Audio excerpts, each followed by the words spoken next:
4:47 a.m., Aegis Island. Thermal signatures bloom, rotor wash hits the surf, and FBI HRT breaches 3 doors at once while Coast Guard boats cut off the only exit. 68 people inside aren't suspects. They're hostages. On the tables, fentanyl bricks, meth, cocaine. Over 2 tons seized before sunrise. You clicked for the raid. You're in the right place. How do you hide a drug fortress behind scrubs and charity? Stay with me. We'll walk second by second through the assault, then rewind to the intel, drone footage from a Marine veteran that exposed what this island was really used for. Before we move on, please take a moment to subscribe to the channel and like the video. 3 bangs land like a metronome. The only island exit goes dark under a cutter's spotlight, and the drone's thermal layer flares hotter than the roster predicted. That mismatch snaps the playbook in half mid-breach. HRT takes primary on the slab side door. ATF pivots to chem control, and Coast Guard hulls pinch the channel while the ISR drone overlays thermal and IR in real time. The stack shifts 1 man per cell to account for a growing heat pool in the interior corridor that looks like sentries bunching up. At T0015, rotor wash crawls across the surf and drowns the pier in spray. T+000, the doors jump. Charges punch hinges while a secondary team rams the side service entrance. T+00:03. Flash disruption blooms white and hard. Non-lethal bangs push sound pressure through the hall. By T+00:08, room calls run by color. Blue clear, green 1 unknown, red closed, yellow gas alert. The drone operator feeds crosshairs onto the thermal bloom and reads bodies. Armed silhouettes never move. Inside, the first team hits a wall of heat that isn't gunmen. It's people, clustered, zip-tied, slumped against pallets, throat white from dehydration. Comms go to brevity. Alpha, flood, signals mass casualty conditions. Ice marks fentanyl risk, masks up. Glass demands iPro on. Sling calls for immediate medevac prep. Evidence can wait. First 90 seconds, triage outranks everything. Tourniquet stage, airways open, naloxone comes forward in pre-drawn syringes, and gloves get taped at the cuffs to keep particulates out. A tech tags pulse rates while the team lead flips the priority board from capture to care. South Pier, Coast Guard VBSS teams build a choke point with 2 small boats bow to bow, nets rigged, and a hook line across the slip. Any crate sliding toward the edge gets snatched by pole gaffs. Any hard drive in a waterproof case meets a diver's hand before it sinks. A skiff tries to nose out on the blind side, engine low. It finds a steel hull nose and a rifle light, then gets pinned to the pilings while cuffs come out.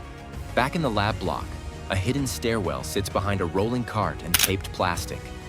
The latch has a tell, fishing line to a striker. A fiber optic camera snakes down first. The lens shows a landing, a second door, powder dust hanging. A breacher holsters the torch and picks up hydraulic spreaders. No sparks, no ignition. Slow pressure on the frame. Chem risk outranks speed when the air carries what can stop a heart in minutes. By T+714, 68 hostages are tagged and moved. The channel locks down, and the ops net marks the site switched from assault to rescue as the outer cordon boxes an outbound skiff and drags it back. With the living pulled from the dark, teams turn to the tables and tanks, and what waits on those benches needs a colder pace and steady hands. The tanks weren't only bubbling reagents. Along the catwalks, responders found restraints bolted straight into steel grates. Cuffs welded at wrist height, a second set lower for ankles. The question hit fast. Who got fixed above a vat? And for how long? On the lower ring, drag marks and salt lines hinted at bodies kept there, dripping into the slurry while mixers ran. Move down the line, and the layout explains the pace. On the left, the clean lane. Sealed nitrogen canisters feeding inert gas to presses.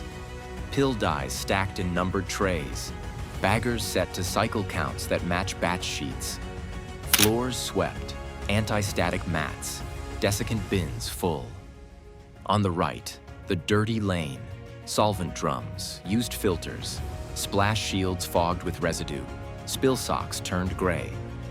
The forklifts park between them like referees, but the footprints tell you which side carried the weight. Near a vent stack, meters spike and alarms chirp. Hazmat tags the plume as a cocktail. Fentanyl base in the air, meth precursors clinging to surfaces, and solvent residues that don't line up with any declared manifest. That mismatch forces a slower tempo. You stage naloxone at choke points, double glove, tape sleeves, and keep respirators sealed even when patients beg for water. Particulate control becomes the metronome of the room. Every movement that could kick dust gets cut or delayed. PPE choices decide who lifts and who waits, and waiting costs seconds you don't have. Victims come out with mouths chalk dry and eyes red. Dehydration shows as sunken cheeks and weak pulses. Several wear burns where splash hit bare skin, with solvent rash along forearms and necks. Wrists carry the straight line marks of cuffs, some ankles too. Medics flip tags from yellow to red faster than supply runners can refill. You see bones that set wrong and still carried loads. Above one tank, a locked grate fights its hinges. Welds hold cuffs to the frame.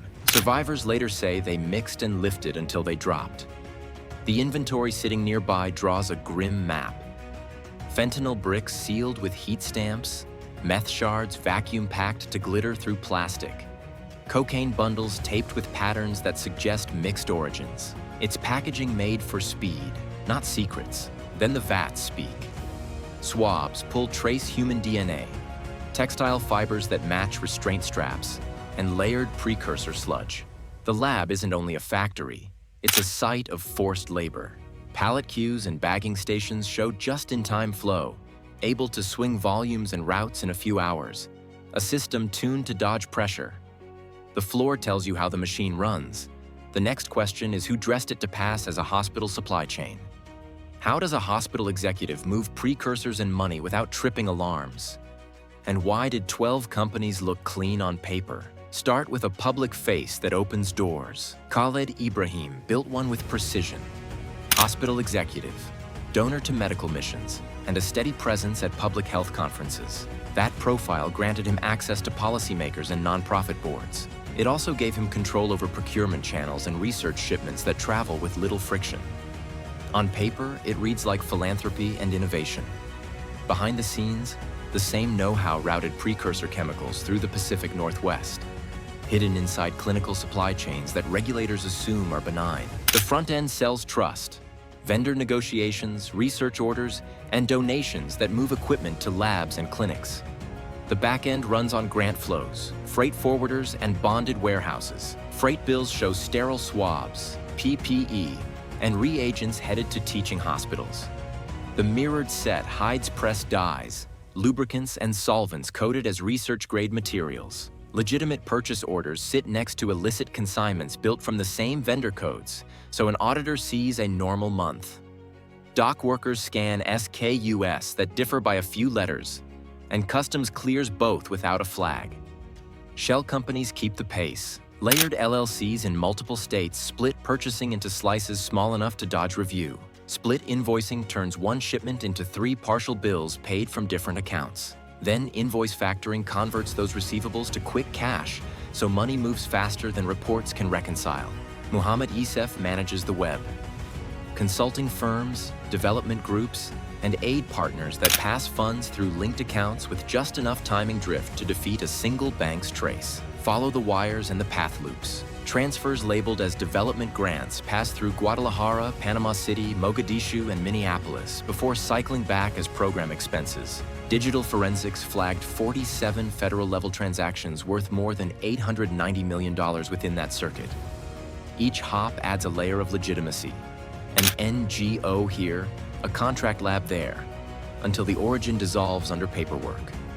Healthcare logistics finish the disguise. Precursor chemicals adopt names that track close to research reagents. A solvent for synthetic trials looks like a solvent for pill coating tests. Warehouse pick lists show chilled boxes and sterile wraps, and no one expects meth precursor solvents in a crate-marked clinical cold chain.